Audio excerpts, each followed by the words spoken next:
På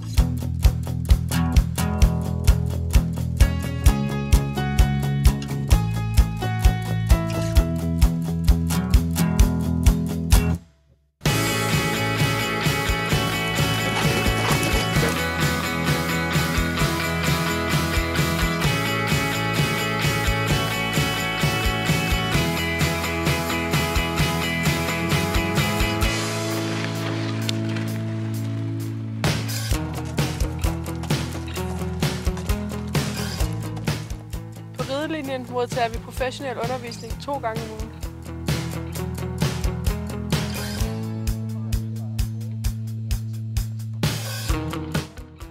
Fodbold på Brøderup har givet mig en større forståelse for spil.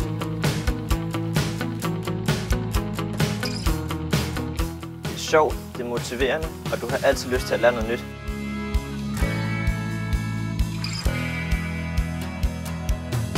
Ekstremsport har lært mig mere om mine fysiske og psykiske grænser, og har lært mig mere om, hvad jeg kan og ikke kan.